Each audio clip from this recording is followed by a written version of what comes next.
Okay, good afternoon. Today we are starting our next unit, Unit 5. We're starting Book 2. We have a new binder that we got. So Unit 5 starts off with CO29, the first objective of Book 2. So CO29 is I can write a ratio for a given situation 3 ways and in simplest form. So in class, we were just doing an activity on how many shots were made from where we had the chair set up as we were trying to shoot the paper balls that we made into the recycling. So what we came up with, there we go. What we came up with was our shots. We ended up with 48 shots from everybody that was here in class. Everybody got 2 shots. Out of those 2 shots that we all did, 44 were missed, and 4 of them were made. So we're going to come up with some ratios using that data. 48 total shots, 44 missed, and 4 made. So let's think about ways that we can, what kind of ratios we could do. What do you think we could compare? Evelyn? For every 48 shots, you get 44 missed. Okay, so Evelyn is comparing our total shots to our missed shots. Yep, so you can be writing this on your whiteboards. So what number would we put in for total shots? 48. So for the 48 total shots, we had 44 missed. That is a ratio. 48 total shots to 44 missed. We can write our ratio in a different way besides using our our colon. Does anybody know of a different way to write a ratio? Gus? Ratio table. Like that? We just have our 2. So not a ratio table. We're just writing the actual ratio.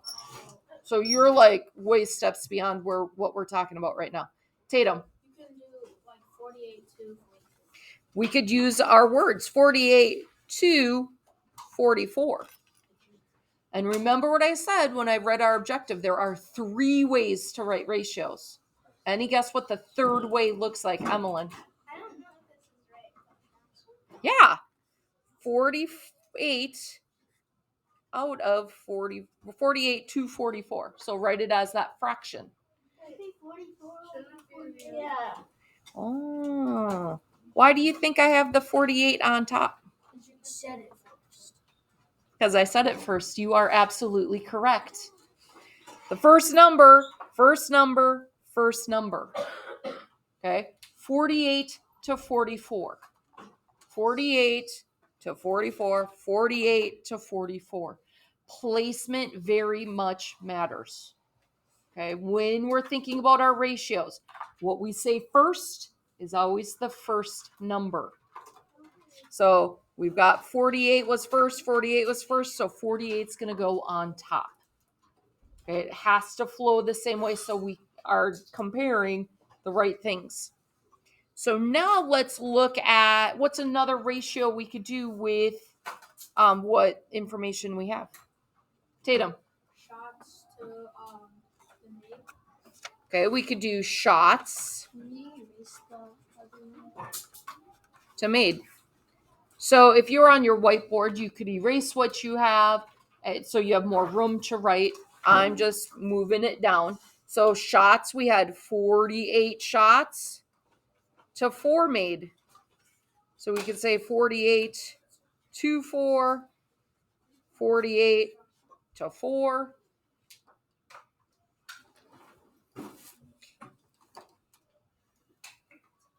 Any other ways we could compare these? Emmeline. Missed and made. So we could say missed to made. So we missed 44 and we made 4. So 44 to 4, 44 to 4.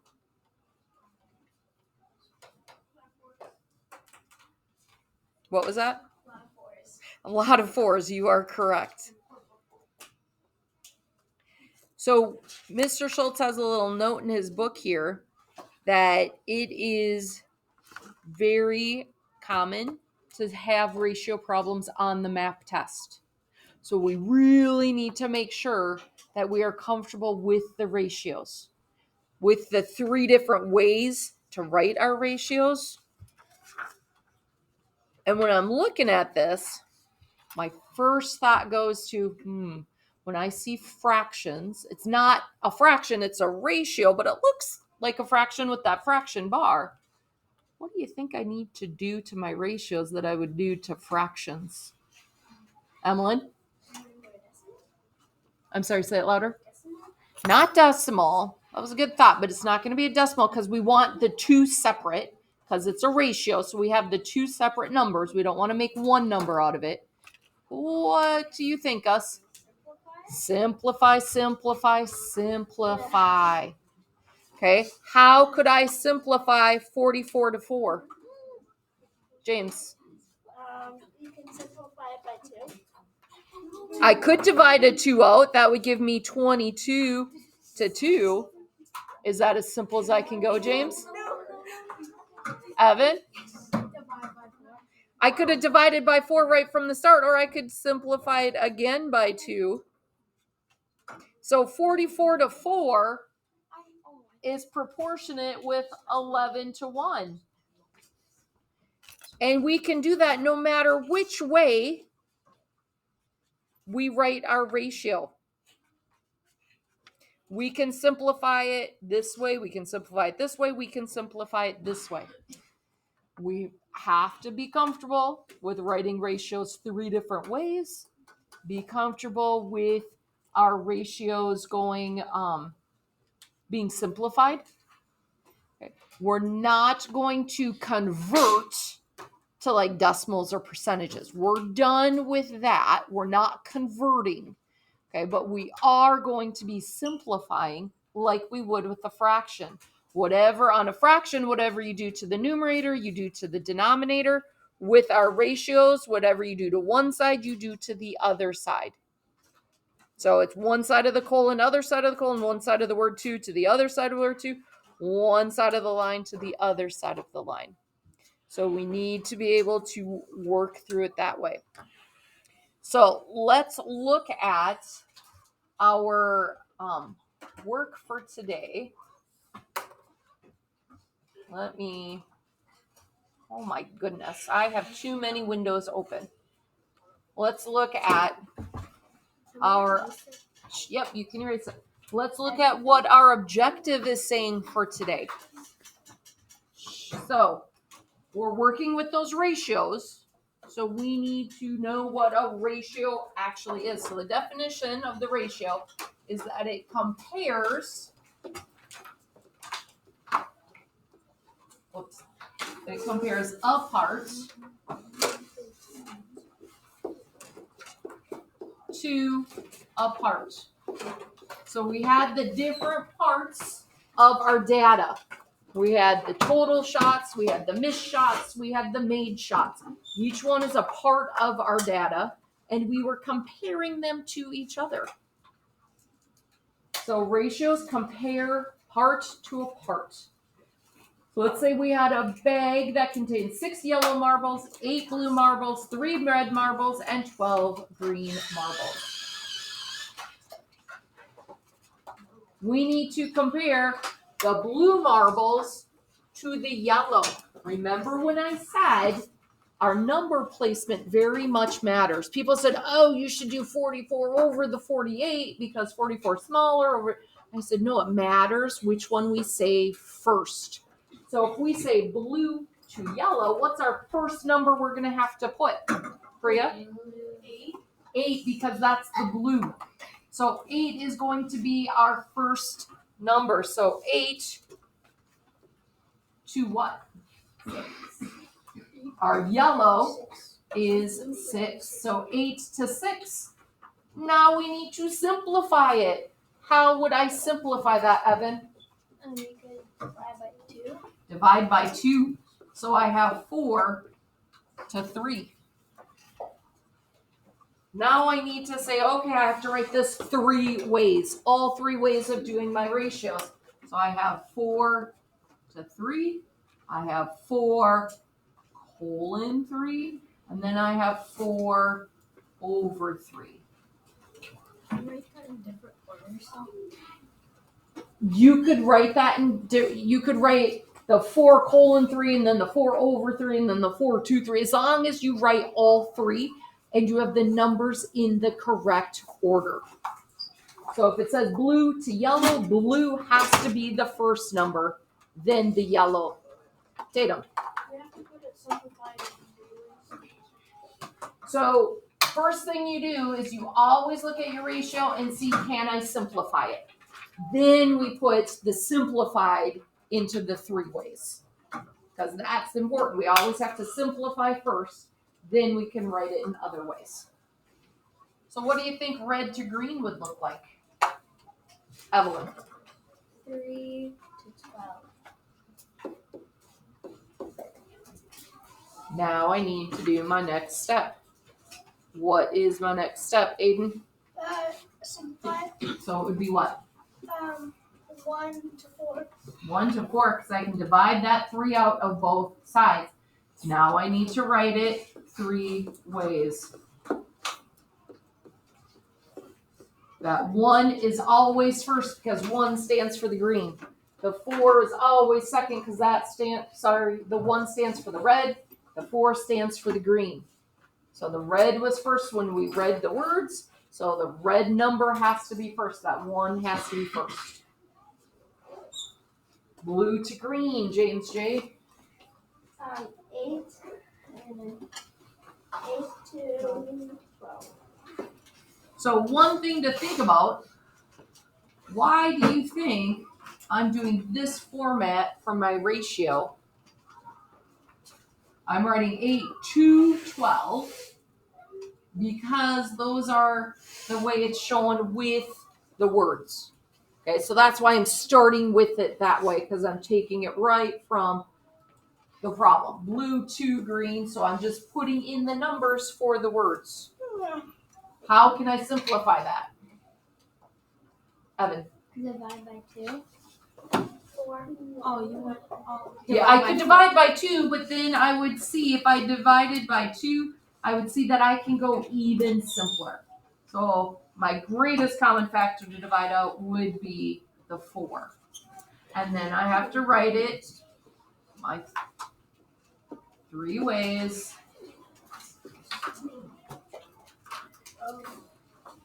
Now it's yellow to red. What was, thank you. Always double check that you're writing the correct number. We all have seen how easy it is to make those simple mistakes. Yellow to red. Evelyn. 6 to 3. Now I need to simplify. Alexis. 2 to 1. 2 to 1. Now I'll write it in 3 ways. And my last one, red to blue and green. Priya, what do you think? 3 to 20. Yeah, 3 because that's my red. And then 2, I need to add the blue and the green. 8 and 12 gives me 20. Now I need to simplify it. Emlyn? You can't simplify, so you keep it 3 to 20, and then we write it 3 ways.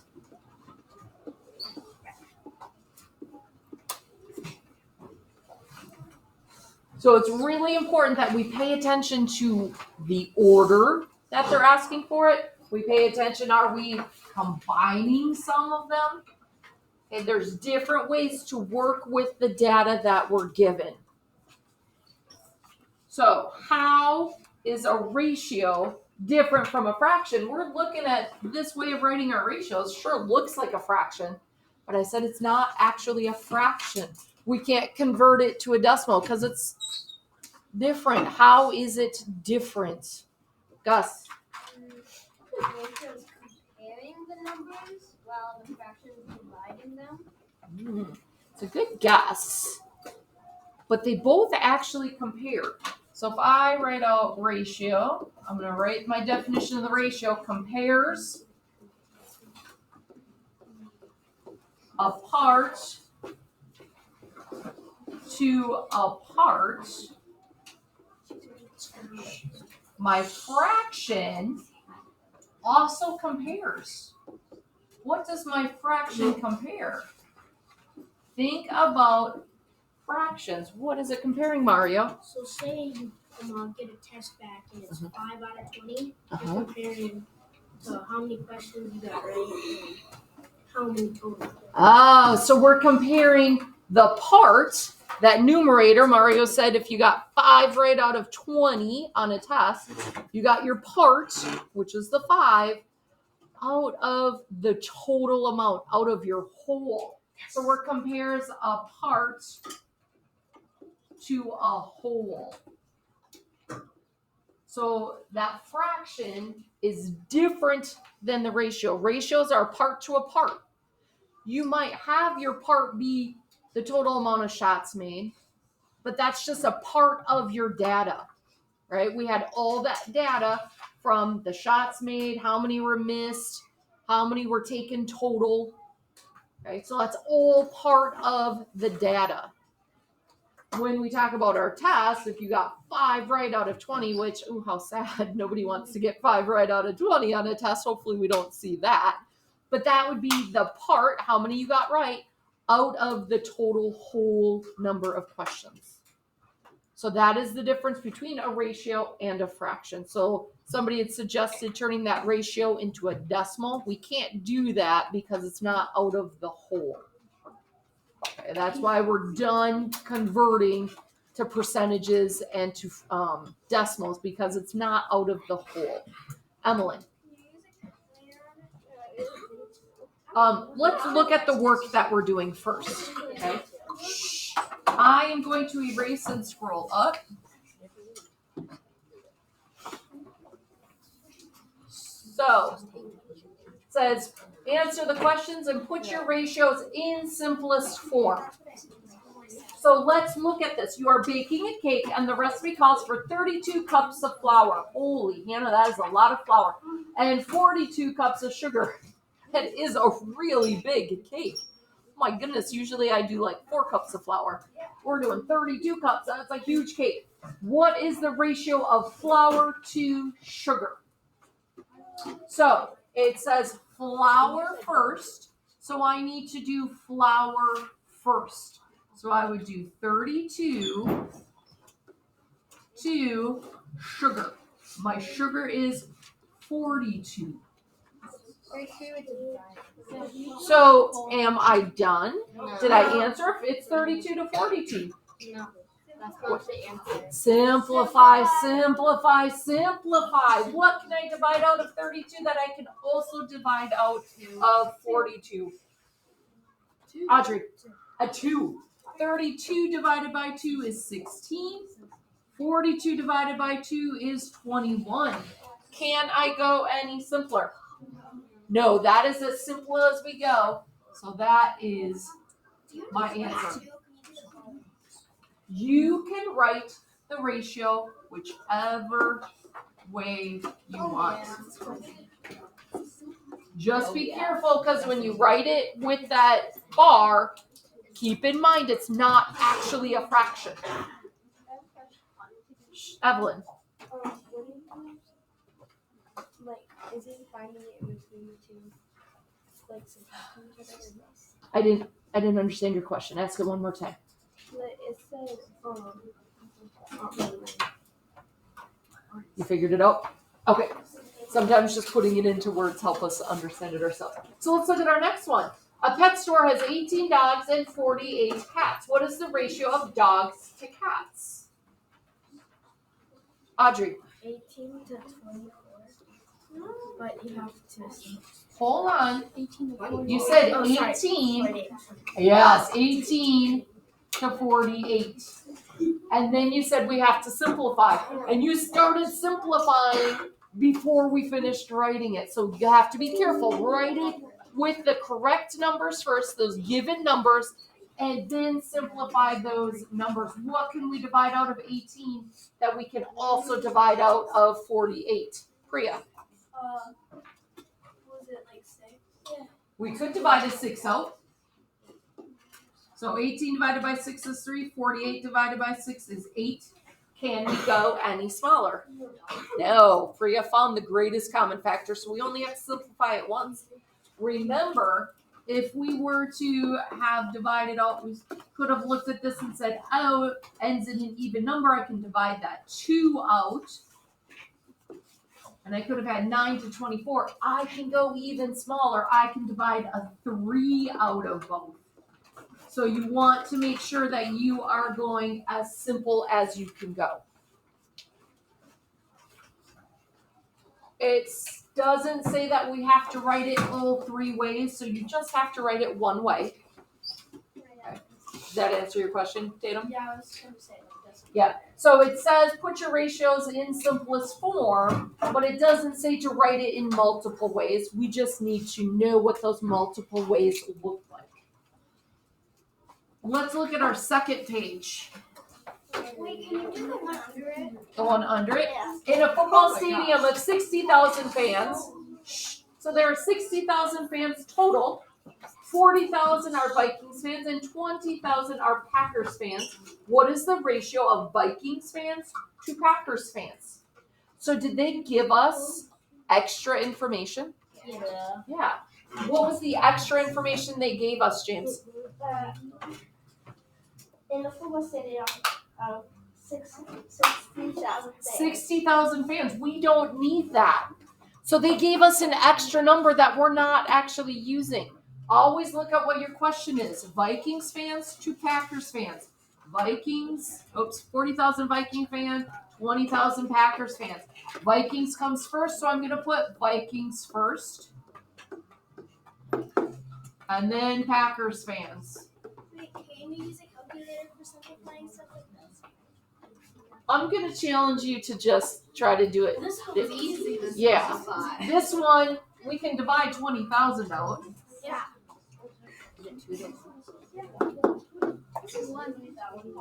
Okay. Try to see if you can do it without the calculator. Here's my take on the calculator.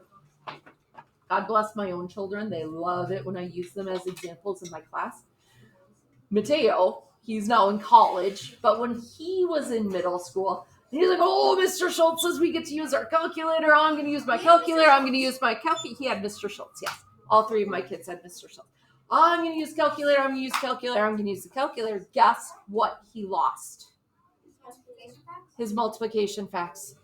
He couldn't do stuff with mental math anymore because he never used it. So don't let yourself get rusty. Don't let yourself forget how to do mental math, because I tell you right now, he struggles. He pulls his phone out all the time to use that calculator. Don't lose your mental math skills, okay? If it's something that we can do with mental math, do mental math. Don't rely on the calculator. Because what if you lose your calculator? What if your phone dies and you can't use it when you're at the store? You should be able to do simple math in your head. So when we're asking, can we use the calculator for this? I challenge you to not on this one, because I think you can do it with mental math. Unless it's complicated numbers, like when we were doing simple and compound interest. And we're like, holy Hannah, I'm doing log division on millions of dollars. We don't need to on the complicated stuff, but on something simple like this, please stop talking.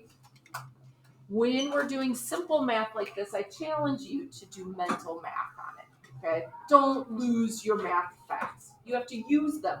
It's a use it or lose it kind of thing. If we never use it, we forget. So keep using your mental math, your math facts.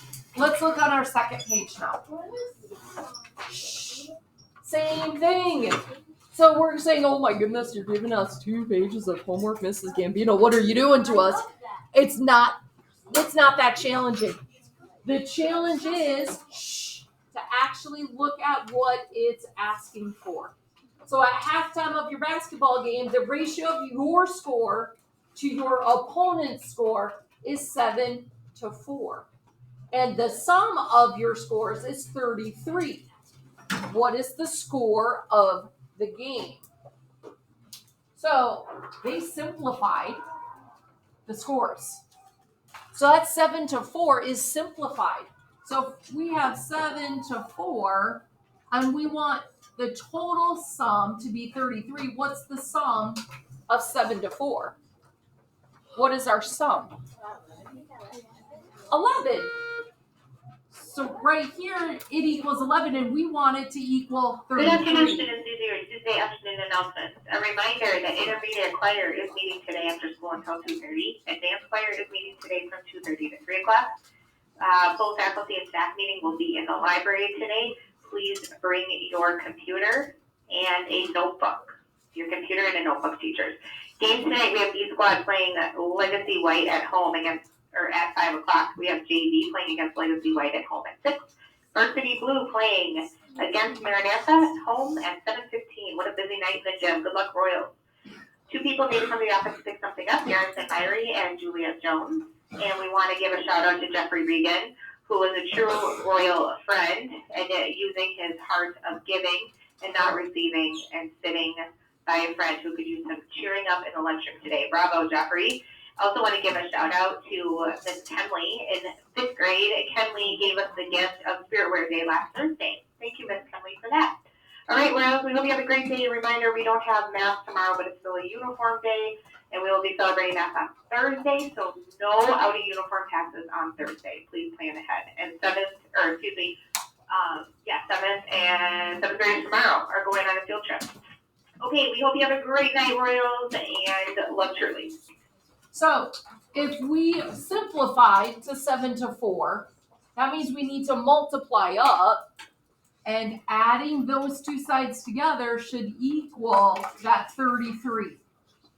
So what do you think I could multiply 7 by and multiply the 4 by to get numbers that would equal 33? Priya. If I multiplied by 3, I would get 7 times 3 is 21. 4 times 3 is 12. Is 21 plus 12 33? It is. So this is the score of the game. It was 21-12. Do you see how we did that? So we're going to have to use our brains a little bit. They're giving us the information we need. We need to figure out how to work with the numbers that we're given. Let's do the next one together. The ratio of bottles of pop to cans of pop in a cooler is 4-3. So my 4, is that bottles or is that cans? Bottles, because our first word here is the pop. Our first number is pop. So, not under pop. Let's put it under bottles. So bottles, bottles. Cans, cans. So 4-3. Bottles are 4, cans are 3. There are 20 bottles. So I'm going to put that 20 underneath my bottles. How many cans are there? What magical math do we have to do to figure out how many cans there are? How would I solve that, Aiden? You multiplied the 4 times 5, so multiply the 3 times 5. Oh, I know to go from the 4 bottles to the 20 bottles, I multiplied by 5. So I know whatever I do to one side, I have to do to the other side. So I have to do 3 times 5, and I get my 15 cans. Okay, so set up your ratios with the information they're giving you. Set it up in the same way. So I knew bottles was red first, so my first number is bottles. So I set it up right like that. Make sure you're setting up your ratios in a way that's going to help you solve the question, solve the problem. Be careful, because sometimes I'm looking to see if he has it. Sometimes they can flip it. So they might say the ratio of bottles to cans. They might tell us cans, and we have to pay attention which side of the ratio was bottles and which side was cans. So make sure you're paying attention to the placement of those numbers. What is it asking for? Any questions? Emily?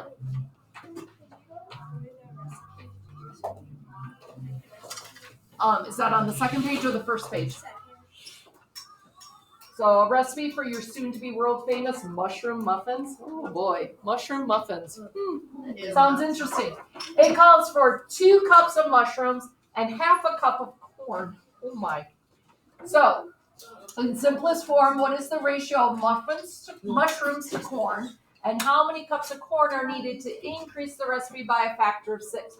So the first thing I'm going to do is I'm going to write my ratio. So 2 cups of mushrooms to half a cup of corn. So I did mushrooms first and then the corn. So now I need to simplify that. So can I simplify 2 and a half?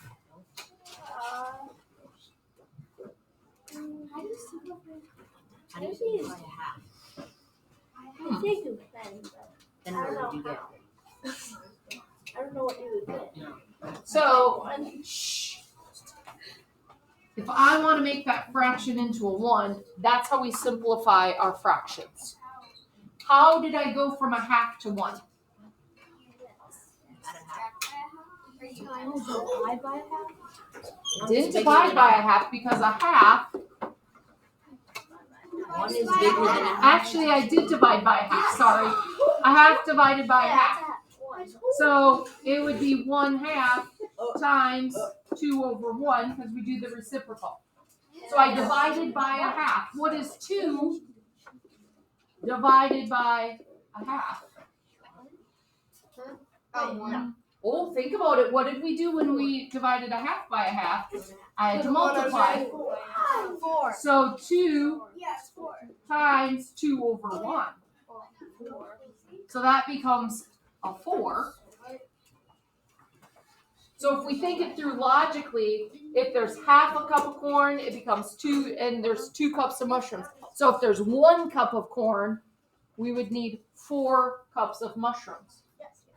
It's simplifying because I could divide a half out of both. A half divided by a half is 1, right? A half divided by a half is 1. 2 divided by a half becomes 4. Now, it says I need to increase the recipe by a factor of 6. So I'm going to go back to my original ratio, and I'm going to multiply, I'm going to multiply by 6. So what's 2 times 6? Priya? I just have a question. Yes. So you said 1/2 divided by 1/2 equals 1? And how is that possible if 1/2? 1/2 divided by a half. When we divide a fraction by a fraction, we flip to the reciprocal. Right? So 1/2 divided by a half is really 1/2 times 2. So 2 times 6 is 12. What's 1/2 times 6? 3.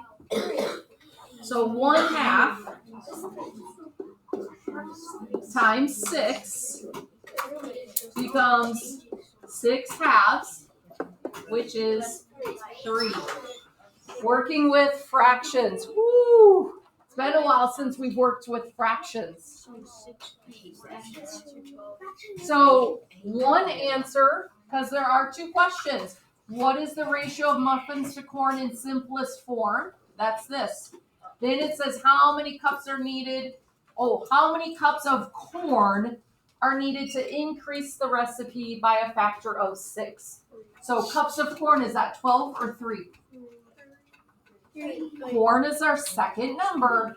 So 3 cups are needed to increase it by that factor of 3.